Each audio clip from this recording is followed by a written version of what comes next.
नमस्कार, मैं रवीश कुमार। हम मौजूद हैं कोठी मीना बाजार। एक मैदान का नाम है आगरा। यहाँ पर बसपा की कई बड़ी रैलियां हुई हैं और आगरा बीएसपी के हिसाब से एक महत्वपूर्ण क्षेत्र है। पिछले विधानसभा में भी जब बीएसपी का प्रदर्शन अच्छा नहीं रहा था, तब भी यहाँ की 9 सीटों में से 6 पर बीएसपी ने जीत हासिल की थी।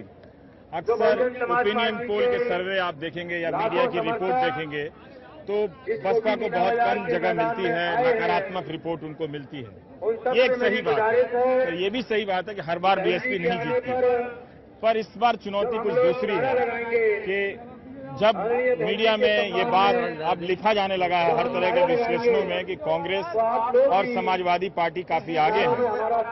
पहले बीएसपी के बारे में बात कही जा रही थी। दूसरी तरह से एक और बात है कि आप देखेंगे कि बीएसपी ने अपनी रणनीतियों में काफी बदलाव किए हैं। इस बार मायावती में भी काफी बदलाव है। वो लगातार प्रेस कॉन्फ्रेंस कर रही हैं, हर बात का वो जवाब भी दे रही हैं, अपनी रैलियों में भी वो बात कह रही हैं। लेकिन तब भी जिस तरह का बदलाव दूसरे राजनीतिक दलों में आया है, दरअसल वो बदलाव दूसरे दलों में आप देखेंगे संगठन का तो वो बीएसपी से ही प्रेरित है। तो एक तरह से जो बीएसपी को जो लाभ मिलता था संगठन का या फिर एक जुनूनी कार्यकर्ताओं का, एक तरह से उसे दूसरे तरीके से दूसरे दलों ने बूथ मैनेजमेंट के स्तर पर भी अपनाया है। तो हम देखेंगे कि इस रैली के भीतर यहाँ बीएसपी के कार्यकर्ता किस तरह से अपनी बातें करते हैं। जाहिर है बीएसपी के लोग हैं तो वो बीएसपी के बारे में ही बात करेंगे, लेकिन आप उनकी प्रोफाइल, उनकी बातें, उनके जोश और उनकी दावेदारियों और निराशाओं को भी इनके बातों में या जवाब के बीच से आप पकड़ सकते हैं। तो आगरा के कोठी मीना बाजार से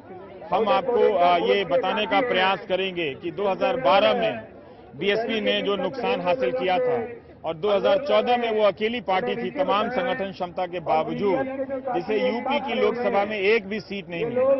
जबकि ये कहा जाता है कि इसके पास संगठन क्षमता और निष्ठावान कार्यकर्ताओं की इतनी फौज है कि कभी भी इसका प्रदर्शन उतना खराब नहीं हो सकता, लेकिन फिर भी लोकसभा में इस पार्टी ने 0 को चखा है। अब क्या 2017 के चुनाव में बीएसपी 0 से शिखर पर पहुंचेगी?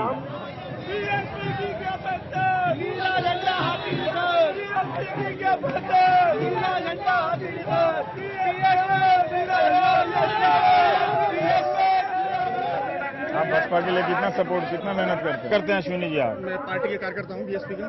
कितने दिन से कार्यकर्ता हैं? बचपन से। बचपन से आप कार्यकर्ता? पैदाइश ही नीला खून है मेरा। क्या कार्यकर्ता का मतलब क्या करते हैं पार्टी के लिए आप? मैं बहन जी का, मानवर काशीराम साहब, बाबा साहब का संदेश अपने जितने भी गैर बिरादर, अपने बिरादर के लोगों को समझाता हूँ और पहुँचाता हूँ कि बहन जी, मानवर काशीराम साहब, बाबा साहब दूसरे बिरादरी में भी जाते हैं, बहुत करते हैं, बहुत काम करते हैं, समझाते हैं उनको आरक्षण विरोधी कौन है, आपके साथ कौन है। कि मैं आंकड़े देख रहा था कि 2007 में बीएसपी ने रिजर्व सीटों पे बहुत अच्छा प्रदर्शन किया था, सबसे ज्यादा 61 सीटें आई थी। लेकिन 2012 में जब विधानसभा के चुनाव हुए तो समाजवादी पार्टी को सबसे ज्यादा सीटें मिली रिजर्व सीटों पे, बीएसपी को कम मिली। तो इसका मतलब जो बीएसपी का कुछ भी जो भी परंपरागत वोट रहा होगा वो कमा होगा। तो अगर इनको बड़ी पार्टी बननी है तो 85 या 88 जो रिजर्व सीट हैं उनमें से ज्यादा सीट जीतनी पड़ेगी।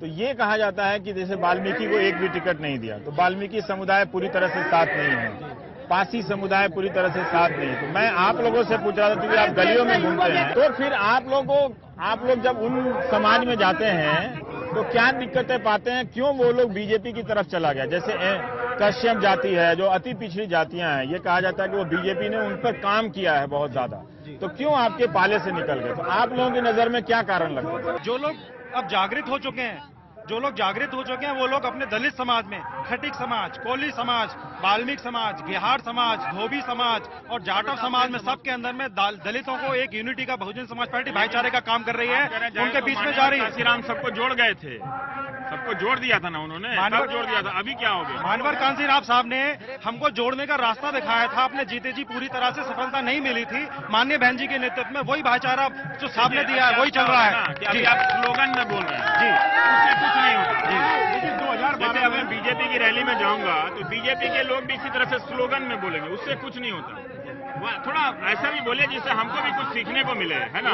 वो है कि हम लोग जितने भी लोग हैं सारे के सारे दलित, जाटव लोग वाल्मीकि में, बाल्मीकि लोग, खटीक में सब लोग एक दूसरे के पास में जा रहे हैं और उससे जा रहे हैं। पहले नहीं जा रहे, मेरे पास में पूरे नहीं, पहले भी जाते थे, पहले भी जाते थे, लेकिन वो आरएसएस ने जो हिंदू को बांट रखा है उसकी वजह से इतनी सफलता उस समय नहीं मिल पाई थी। अब लोगों की समझ में आ रहा है आरएसएस तो हिंदू को बांट करके हमको धोखा देती है। बहुजन के लिए ग्राउंड लेवल पर आप क्या करते हैं ये बताइए ना मुझे। ग्राउंड नहीं देखते हैं कि आप क्या करते हैं ग्राउंड लेवल पे जो बहुजन समाज पार्टी भाईचारा कमेटियों के जाटव लोग हैं, वो जाके वाल्मीकियों के बीच में आप क्या कहते हैं? जाटव जो वाल्मीकि समाज के बीच में जाता है, खटीक समाज के बीच में जाता है, वो उनको बाबा साहब का जो मिशन है, कैसे आप लोग राजा बनोगे, कैसे इस देश के आप शासक बनोगे, ये बताते हैं उनको, उनकी वो समझ में आती है। और वो लोग ये कहते हैं जाकर पहले हम वाल्मीकि जयंती में हम हिस्सा नहीं लिया करते थे, लेकिन आज हम वाल्मीकि जयंती में बढ़ चढ़कर हिस्सा लेते हैं। उनके सविता सेन के प्रोग्राम में हम हिस्सा नहीं लिया करते थे, लेकिन 2012 के बाद हम उनके प्रोग्राम में हिस्सा लेते हैं।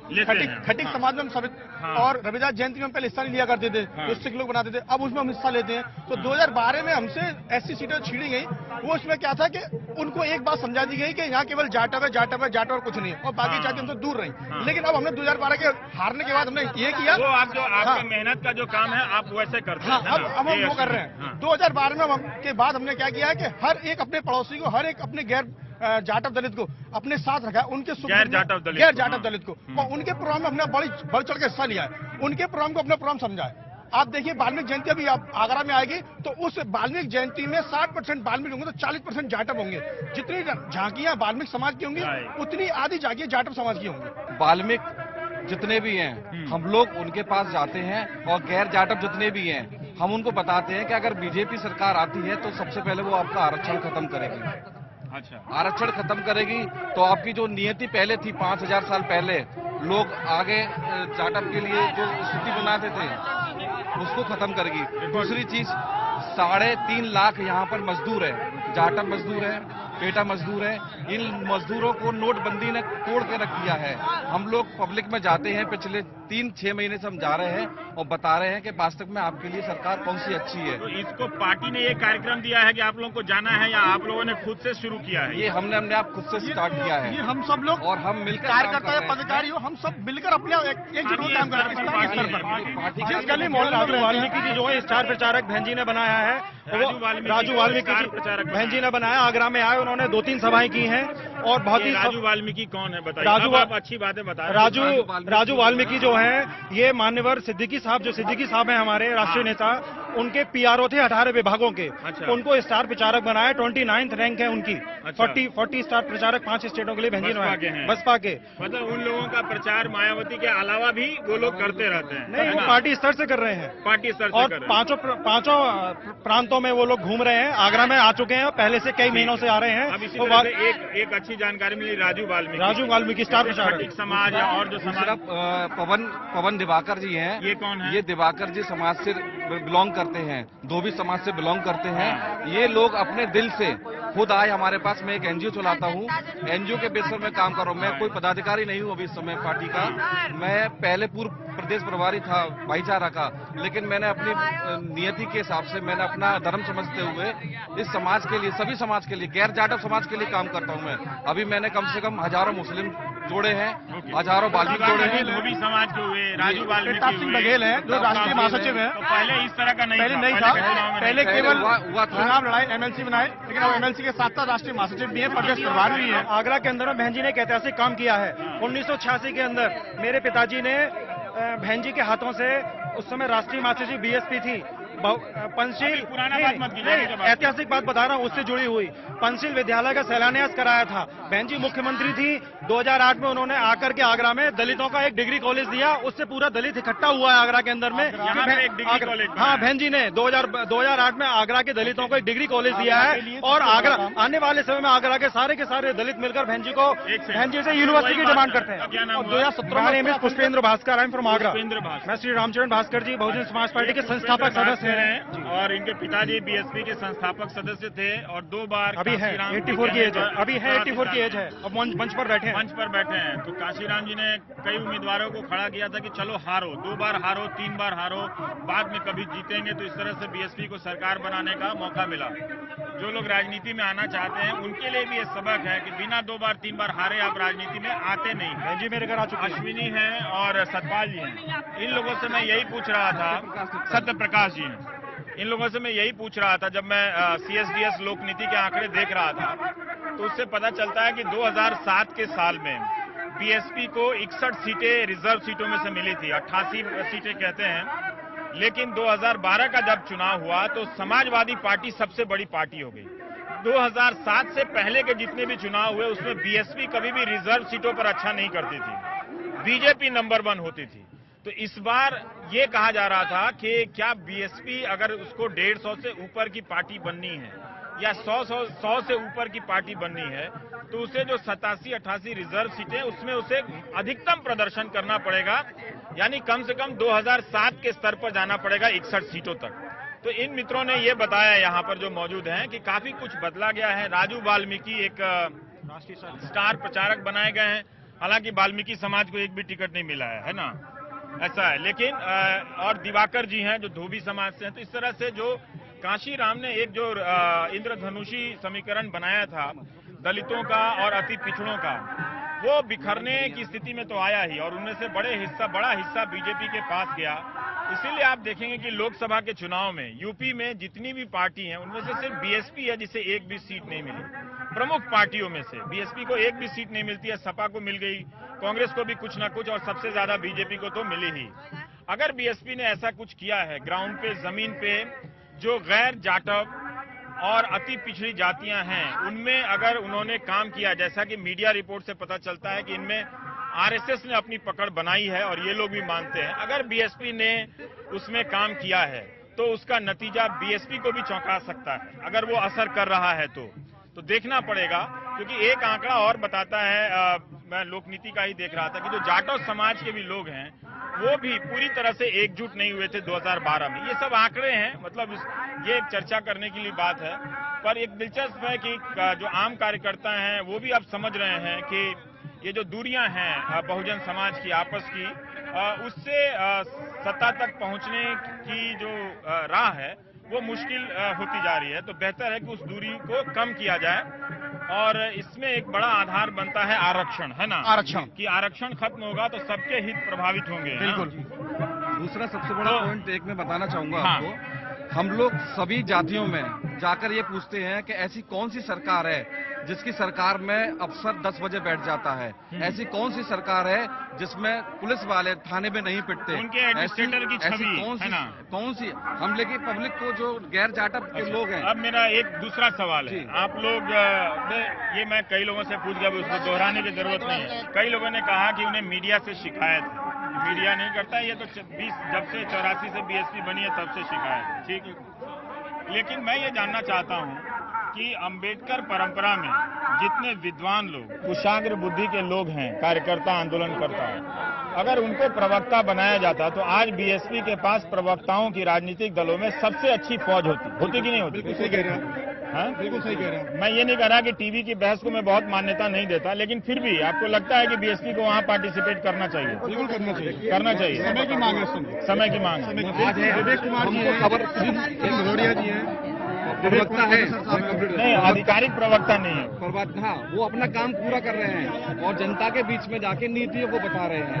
हमें जरूरी नहीं है कि हमें टीवी पे दिखाया जाए, तो टीवी पे जरूरी नहीं है, लेकिन प्रवक्ता हैं तो जनता के बीच जा रहे हैं। ओके, जैसे हमें प्रवक्ता जा रहे हैं, ये भी एक अंतर इन्होंने समझाया कि हमारे प्रवक्ता टीवी में टाइम बर्बाद नहीं करते हैं, लोगों के बीच जाते हैं। Thank you. ताली बजाइए ना, ताली। आज हम आपके लिए हम मेरे लिए ताली क्यों बजाते हैं? हमको गाली खाने की आदत हो गई है।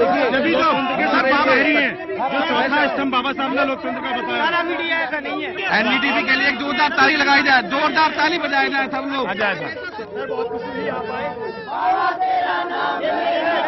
जाने दो, आप लोगों का कोई व्हाट्सएप ग्रुप है कि नहीं बीएसपी वालों का? क्या है, दिखाइए जरा, क्या लिखा होता है उसमें? ग्रुप का नाम क्या है? पढ़ के बताइए ना सर। मिशन 2017 ये व्हाट्सएप ग्रुप है। अच्छा, एक डॉक्टर भीमराव अम्बेडकर लाइब्रेरी की तरफ से, एक डॉक्टर भीमराव अम्बेडकर लाइब्रेरी के नाम से है, तो 2 ग्रुप चल रहा है, अम्बेडकर ग्रुप, और भी कोई ग्रुप चल रहा है? Star voice of Agra, star voice of Agra, star voice of Agra, ये आप लोगों का बीएसपी सपोर्टर का व्हाट्सएप ग्रुप है। तो ज्यादा न्यूज आप लोग कहाँ से मिलती है? व्हाट्सएप से मिलती है या अखबारों से? अखबारों में कुछ नहीं आता हमारे लिए, सोशल मीडिया से मिलता है। सोशल मीडिया ज्यादा काम करता है। अखबारों में बीएसपी का कोई न्यूज नहीं मिलता है? अखबार में बीएसपी का कोई, क्या? हमारे लिए कोई भी काम नहीं करती है।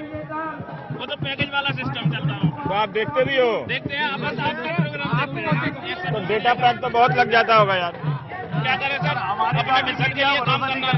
हमारे डॉक्टर बाबा साहब भीमराव अम्बेडकर ने इतना हमारे लिए जो कुछ करके गए हैं, आज हमें उनकी वजह से ये आजादी मिली है। कुछ है, दिखाते कुछ है मीडिया वाले। हमारी पार्टी मीडिया भरोसा नहीं करती है। आपकी पार्टी मीडिया में भरोसा नहीं नहीं, करती। इनकी एक वाजिब शिकायत है कि मीडिया कवर नहीं करता है, लेकिन मेरी भी इनसे एक वाजिब शिकायत है कि मैं कवर करने आया हूं तो मेरा ही जिंदाबाद कर रहे हैं। कभी पत्रकार का जिंदाबाद मत करो भाई। आप एक सेकंड, अच्छा एक सेकंड, मैं आपसे बात करने आया हूँ, आप मेरे बारे में बात करेंगे तो क्या फायदा है ना? नहीं, मैं जब तक एक सेकंड, आप मुझे इतना मौका तो दीजिए कि हम आपके साथ सवाल पूछें, बात करें। जो मीडिया नहीं दिखाता है वो नहीं दिखाता है, वो आपको पता है, लेकिन हम आए हैं दिखाने के लिए, तो हमसे बात तो करने दीजिए। अभी शिकायत कर रहे थे कि बसपा के बारे में मीडिया में कम कवरेज है ना? जी। तो आप तो सब अखबार लेते होंगे चुनाव के समय में। जी। तो क्या उन अखबारों में नहीं है, खबरें नहीं छपती होंगी? बसपा ने कहा रैली की, खबरें छपती है कि नहीं? सही बोलिएगा। अखबारों में छपती हैं, कम छपती हैं लेकिन छपती हैं। और टीवी में बहुत। ये देखिए, स्थानीय अखबारों में बसपा की एक से नहीं। आपके हिसाब से स्थानीय अखबारों में बसपा की खबरें कम छपती हैं मगर छपती हैं, टीवी में दिखती हैं मगर बहुत कम दिखती हैं, ये अंतर है। इसलिए आप लोगों की एक शिकायत है, वाजिब है। हाँ, आपका नाम क्या हुआ? मेरा नाम मुरलीधर जी। आप कितने साल से मायावती की रैली में आ रहे हैं? मैं सन 84 से जुड़ा हुआ। 84 से जुड़े हुए हैं। एक बात बताइए कि जिस अनुशासन को लेकर आप लोग आए और कांशीराम ने एक जज्बा पैदा किया, वो आज के जो नए समर्थक हैं, जो यंग लड़के दिख रहे हैं चश्मा लगा के आए हैं, उनमें उतनी कड़ी मेहनत करने का जज्बा है क्या? है सर, है? उनकी मेहनत बहुत कड़ी करते हैं, लेकिन एक सेकंड है, उनकी बात को, उनके संघर्ष को कोई दिखाना नहीं चाहता। कोई दिखाना नहीं चाहता। तो हर दिन जब आप अखबार लेते हैं तो इस उम्मीद में देखते हैं कि आज बसपा के बारे में क्या छपा है, और डेली निराश होते हैं।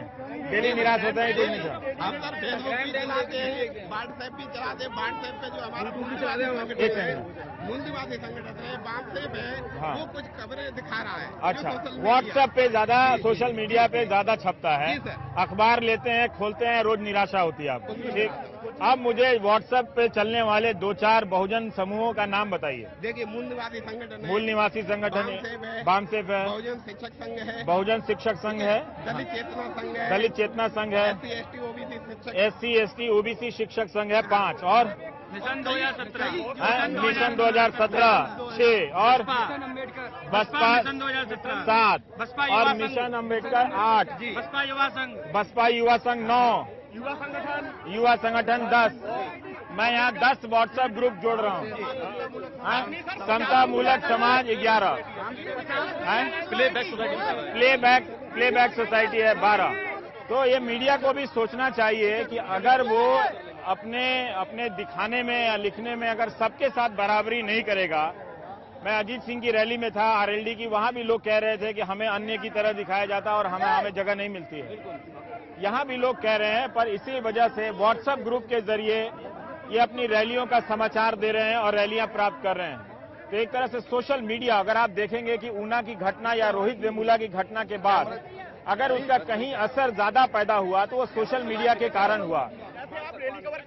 हाँ, स्टेज का फोटो दिखा दो, भीड़ कोई नहीं दिखाता। अच्छा, इनका ये कहना है, एक सेकंड, इनका ये कहना है कि कई बार, एक सेकंड, इनका ये भी कहना है कि स्टेज का कभी कभी मायावती का कवर हो जाता है लेकिन भीड़ नहीं दिखाई जाती है, लेकिन मोदी जी की रैली दिखाई जाती है तो भीड़ भी दिखाई जाती है। अच्छा, अब हो गया।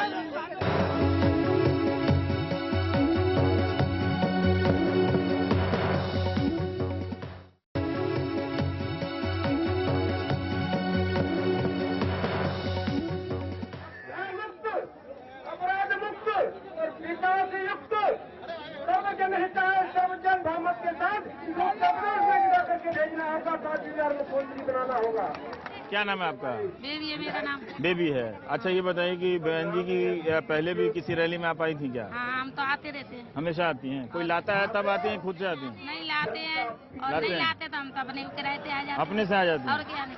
क्या है ऐसा खास बात क्या है बहन जी में? मायावती सुविधा देती है, पर मोदी ने हमें कुछ सुविधा नहीं दिया है, ना बच्चों को स्कूल दिया है, लाइटें भी काट दी है और शौचालय भी नहीं है। हमारी कलर खेरिया में शौचालय भी तो शौचालय का इतना स्कीम चल रहा है, आपको क्यों नहीं मिला? सबको तो मिल रहा है। प्रधान ने खा लिया है सब। प्रधान ने खा लिया, तो इसमें मोदी जी की क्या गलती है? प्रधान को पकड़िए। प्रधान के मोदी पकड़े करवा दो, पैसा बंद करवा दो, ब्याह शादी में लौट रही है नोटबंदी से। हाँ, आगे 2014 में किसको वोट किया था आप लोगों ने? मोदी को।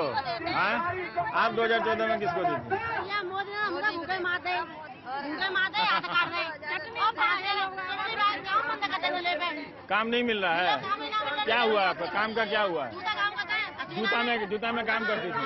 हमारे बच्चे करते हैं, हमारे घर वाले करते हैं। आपके घर वाले करते हैं? तो पहले कितना कमाते थे, अब कितना कमा रहे हैं? पहले कमाते हैं, ज्यादा नहीं है, 2 तो कमा लेते रोज हफ्ता में 500-1000 रुपया कमा लेते हफ्ता में। अच्छा, अब क्या हुआ है? अब तो 2 रुपये ना कम पाए रहे। अब हफ्ता में 2 रुपया भी नहीं कमा पा रहे, इसलिए नाराज हैं आप। नोटबंदी से नाराज हैं आप लोग? नोटबंदी से। और क्या? नोटबंदी से हमारा नहीं होंगे। भाई इतना संकट है कि 1000 रुपया पहले हफ्ता में कमाते थे, तो अब 2 रुपया भी नहीं आता। 2 रुपये ना कमा रहे, घर में बैठे हैं, बच्चे घर बैठे हैं, बच्चे घर बैठे हैं। काम बंद हो गया है। आपके भी पति चमड़ा उद्योग में काम करते हैं? जूते का ही काम करते हैं। जूते का काम करते हैं। तो पहले नवंबर से पहले कितना कमा रहे थे? वो ऐसे 1000-1200 रुपया हफ्ते का। और अब तो बिल्कुल 700-500 बिल्कुल 2 दिन होते हैं, 1 दिन होता है। ऐसा नहीं मिलता। तो खर्चा कैसे चलता है? काम कैसे चलता है? ऐसे चलता है। मैं भी कर लिया, भी कुछ कर रहा है। काको बासन मार रहे हैं, बर्तन मज रहे हैं, काको गोबर थाप रहे हैं, तो बच्चों को यार कर रहे हैं। अब तो ये पहले आप बर्तन मजना, गोबर थापने का काम नहीं कर रही थी, अब करने लगे? करने लगे हम। सही बात है। तो मोदी ने कराओ, मुझे काम कराओ सो। मैं नहीं आते, बच्चे बात नहीं आते।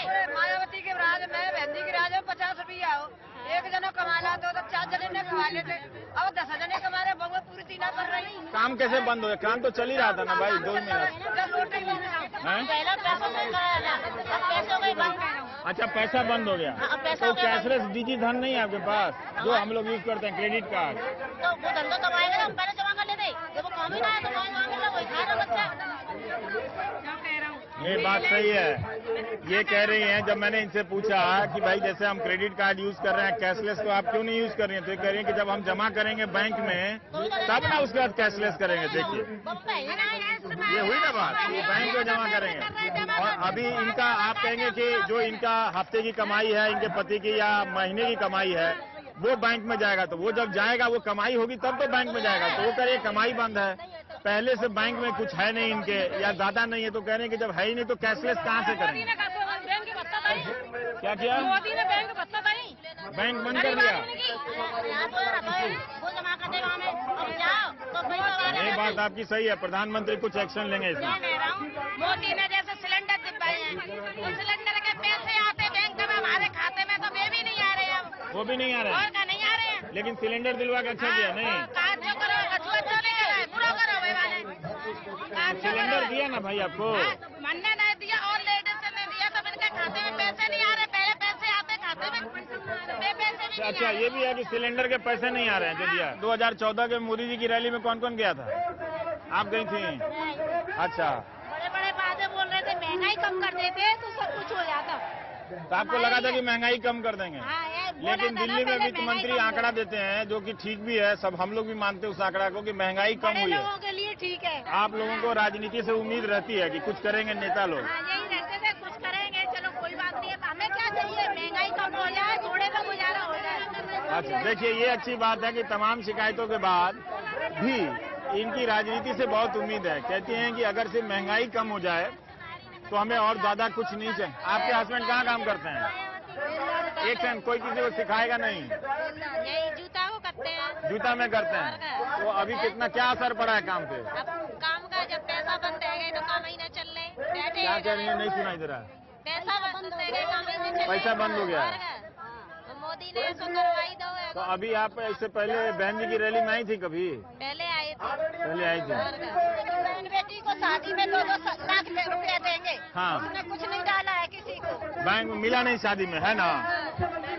तो ये जो महिलाएं हैं यहाँ बैठी हुई हैं, बसपा की रैली में जो आई हैं, वो नोटबंदी के असर को एक तरह से बसपा की रैली में हम भी वैसी में देखिए कम उस्ताद नहीं है सब कोई। तो ये लोग अपनी परेशानियां बता रही है कि नोटबंदी ने इनको कितना विचलित किया है। खेती में पैसे लगा रहे हैं, पैसे में खेती में कच्चू मिल रहा नहीं है। कच्चू को आते हैं तो ऊपर वाले खा जाते हैं, खेती वाले ने देते ही नहीं है कच्चू। तो आपकी कमाई बढ़ नहीं रही है? कमाई कंते बढ़ेगी, खेती में नुकसान बच जाते तो बढ़ेगा कंते खेती। आप चुनाव क्यों नहीं लड़ती हैं? आप इतना अच्छा बोलती हैं तो चुनाव लड़िए, सबको हरा दीजिएगा। अरे भाई आप मोदी जी को भी हरा देंगे, राहुल गांधी को भी बोलती बंद करा देंगे। आप चुनाव तो लड़िए, हैं? चुनाव लड़ने के लिए पैसा चाहिए। चुनाव लड़ने के लिए पैसा चाहिए। हाँ, ये बात आपकी सही है कि चुनाव पे धन्ना सेठों का कब्जा हो गया है, गरीब लोगों के लिए जगह नहीं है उसमें। मन करता है आपको चुनाव लड़ने का, हैं? क्या नाम है आपका? हाँ, रानी देवी। देखिए भाई, ये रानी देवी हैं, इनके पास कह रही हैं कि पैसा नहीं है लेकिन इनको चुनाव लड़ने का मन करता है। तो मैं तो रानी देवी से खुश हूँ। ये देखिए रानी देवी, वोट में इनकी बहुत आस्था है आप लोग को, है ना? वोट में आपको यकीन है? लगता है कुछ बदलेगा तो वोट से बदलेगा। हाँ, वोट से बदलेगा। अरे बहन जी जीत जाएगी तो बदल जाएगा। बदल जाएगा। आप तो लग रहा है बहन जी के पूरा सपोर्टर हो गए हो। सपोर्ट है तो बताइए, हम तो बहन जी जीत जाएगी तो सब कच्चू कराएगी बहन जी। एक बात बताइए कि आप अखबार पढ़ती हैं? पढ़ती हैं? टीवी देखती है? न्यूज देखती हैं? तो उसमें समझ में आ रहा है क्या खेल हो रहा है अखबार और टीवी में? क्या खेल हो रहा है बताइए? राजनीति की दिखाई जा रही है, कौन हारा है, कौन जीता है। हाँ। कोई पैसे से जीतता है, कोई ईमानदारी से जीतता है। तो नापते रहते हैं नेताओं का, कौन सही बोल रहा है कौन नहीं बोल रहा है, हैं? बहुत अच्छा। टीवी देखते हैं? टीवी में न्यूज, हैं? न्यूज देखती हैं? तो आप सारे नेताओं का भाषण वगैरह सुनती हैं आप लोग?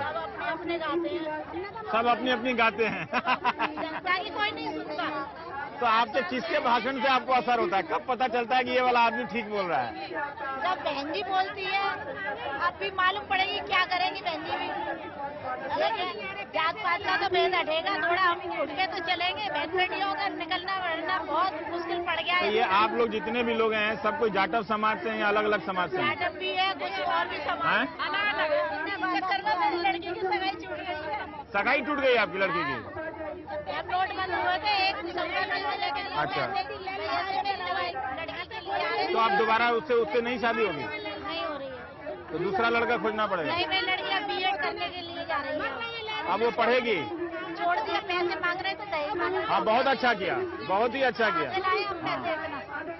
अब तो पैसा नहीं था नोटबंदी के कारण? आया है सब पैसे मोदी जी ने निकलवा लिए। देने के तो लड़की ने फैसला किया कि अब वो आगे पढ़ेगी, तो अच्छा है मेरे लिए, तो ये बहुत ही अच्छा है। आपकी लड़की अच्छा करेगी। नोटबंदी के कारण इनकी बेटी की सगाई टूट गई, पैसा नहीं था लेकिन दहेज वगैरह भी मांगा जा रहा था, तो बेटी ने फैसला किया कि आगे पढ़ेगी। तो ये अच्छा, उसको पढ़ने दीजिए अभी। हाँ, BEd में डरवाया है। हाँ, जो भी पढ़ना है उसको पढ़ने दीजिए। लेकिन पिछली बार तो बहुत लोग वोट दिया था ना मोदी जी को, तभी तो जीते ना।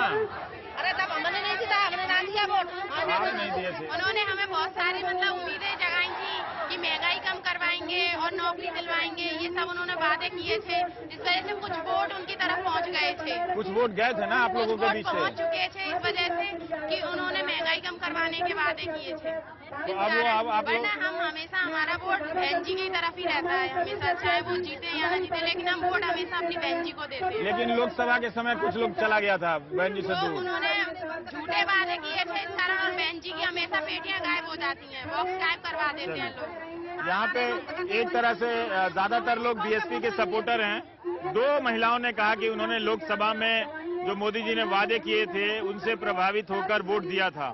तो एक तरह से यही वोट टूटा था बीएसपी का थोड़ा सा, जिसकी वजह से बीएसपी को लोकसभा में कोई सीट नहीं मिला। पर अब यही लोग उन वादों को परख भी रहे हैं कि कितने वादे पूरे हुए। जो कहा जा रहा है उनकी गली तक, उनकी जेब तक, उनकी फैमिली तक वो पहुंच रहा है कि नहीं पहुंच रहा है। तो ये नेताओं को सोचना चाहिए कि जो डिलीवरी सिस्टम है उसको कैसे आप बेहतर करें, और जो आप कहें वो ज्यादा से ज्यादा लोगों तक पहुंच जाना चाहिए होता हुआ। सर्टिफिकेट बना ना तो मुझे पेंशन मिले ना मुझे कुछ भी नहीं मिला। इनको पेंशन नहीं मिलता, इनका हाथ नहीं है, आपका पेंशन नहीं मिलता है, विधवा पेंशन और ये सब महिला वृद्ध पेंशन तमाम कुछ नहीं मिलता आपको, बताइए। मिला नहीं, वो 2 साल ऐसे रुक गई। 2 साल उससे रुका हुआ है। पहले पेंशन मिलता था, 2 साल पहले तक मिलता था, उसके बाद से नहीं मिल रहा है। चलिए ठीक है, ये नेता लोगों को इन्हीं लोगों से आके बात करना चाहिए। राशन नहीं मिल रहा है, इनको पेंशन नहीं मिल रहा है, इनके हाथ देखिए। अब आपको ये काम भी नहीं कर सकते, इनको 2 साल से ये हमारा स्टेट सिस्टम है, उसके भीतर करुणा की कितनी कमी है, जवाबदेही की कितनी कमी है। तो जब आप लोगों के बीच जाइएगा तो मीडिया में जो नेताओं का प्रचार और महिमा मंडन चलता है वो तस्वीर बदल जाती है। लेकिन सवाल ये है कि चुनाव के दिनों में आप टेलीविजन चैनल पर देखेंगे तो या तो ओपिनियन पोल है या फिर बड़े बड़े नेताओं के वही एक्सक्लूसिव इंटरव्यू हैं जो हर दिन किसी न किसी चैनल पर चल रहे होते हैं, वही बातें दोहराई जा रही होती हैं। जमीन से समस्याएं उठकर नेताओं की मेज तक नहीं पहुंचती हैं और उनके लिए भी आसान होता है कि इन एक्सक्लूसिव इंटरव्यू या चुनाव के समय तरह तरह के मंच, चर्चा, परिचर्चा बनाकर उसमें दिन काट लो, भाषण देके नेता बन जाओ। पर नीचे जो जनता है वो अपने नेताओं को भी तरह तरह से परखती रहती है। तो एक तरह से ये हंगामा देख रहे हैं कि मैं आया था लोगों से, ये मायावती का हेलीकॉप्टर आ गया है और आप देख रहे हैं कि किस तरह का जोश लोगों में दिखा था, क्या परिवर्तन? बहुत जोश है बीएसपी के लोगों में। क्या बात कर रहे थे लोग, क्या चाहते हैं, किस तरह का बदलाव चाहते हैं? देखिए, जो गरीब आदमी है वो यही चाहता है कि राज्य व्यवस्था जो है उसके हक को समय से और बिना किसी मुश्किल के दे दे। इनको पेंशन दे दे, इनको स्कॉलरशिप दे दे, जो सरकार दे रही है वो मिल जाए, लेकिन नहीं मिलता है। तो कितनी गलत बात है कि इसके लिए उन्हें इस तरह से ये कहना था कि राजनीति में पैसे वालों का वर्चस्व है। ये बहुत अच्छी बात है, ये ध्यान रखना चाहिए कि ऐसे लोग आएंगे तभी गरीब की बात लोग सुनेगा। अभी जो नेता हैं वो गरीब की बात करते हैं पर महसूस नहीं करते हैं, वो केवल बात कहने के लिए करते हैं। पर ये इनको मालूम है कि जो नेता हैं वो कभी गरीब रहे होंगे, लेकिन वो स्टेट सिस्टम से उनकी दूरियां बढ़ गई हैं। ये लोग नजदीक है, ये लोग अगर नेता बनेंगे तो शायद उसमें कुछ बहुत सुधार हो सकता है। एक बहुजन आंदोलन जिसकी बुनियाद कांशीराम ने डाली थी, उसे बचाने और उसे एक नए अंजाम तक पहुंचाने की भी लड़ाई वो लड़ रहे हैं। हर राजनीतिक दल ने अपनी सत्ता तक पहुंचने के लिए नए नए तरह के बदलाव किए हैं। बसपा अभी भी मूलतः उन्हीं पारंपरिक तरीकों से चुनाव लड़ रही है, थोड़े बहुत बदलाव के साथ। देखते हैं कि वो इस चुनाव से किस तरह से नई जमीन हासिल कर पाती है।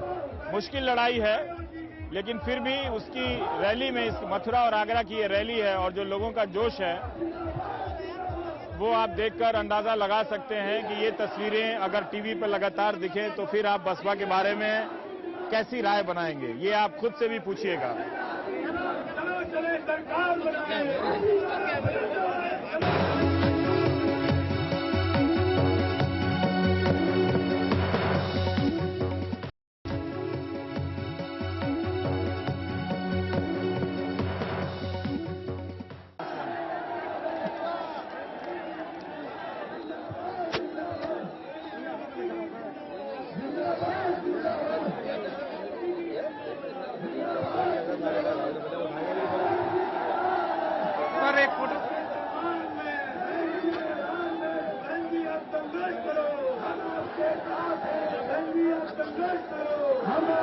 अब मैं आप लोगों को ये भी विश्वास दिलाना चाहती हूँ कि उत्तर प्रदेश में बीएसपी की सरकार बनने पर सर्वप्रथम यहाँ सपा के गुंडों, बदमाशों, माफियाओं, अराजक, भ्रष्ट व सांप्रदायिक तत्वों के जंगल राज का सफाया कर दिया जाएगा और ऐसे सभी आपराधिक तत्वों को फिर जल्दी ही जेल की सलाखों के पीछे भेज दिया जाएगा, जहां इनकी मेरी सरकार में सही व असली जगह होती है।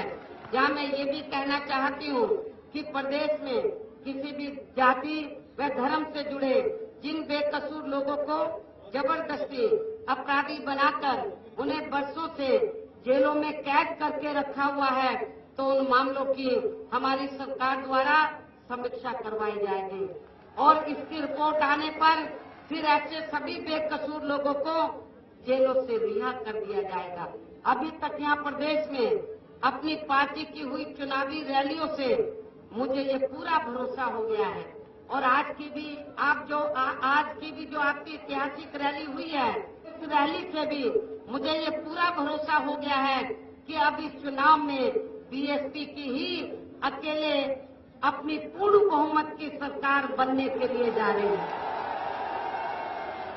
मायावती इस वक्त भाषण दे रही हैं जब मैं अपनी आखिरी रिकॉर्डिंग कर रहा हूं, लेकिन फिर भी वहां पर भी बड़ी संख्या में लोग हैं और ये लोग पारंपरिक तरीके से जो नजारा होता है रैलियों के बाद लौटने का, तो लोग लौट रहे हैं। पर एक बड़ी शिकायत लोगों की यही रही कि मीडिया उन्हें पर्याप्त रूप से जगह नहीं देता है, उनके लोगों को उनके समाज के बारे में नहीं दिखाता है। ये शिकायत रही, उन शिकायत को हमने दर्ज भी कराया। जो महिलाएं रहीं उनकी शिकायतें कुछ और हैं, किसी और स्तर पर हैं।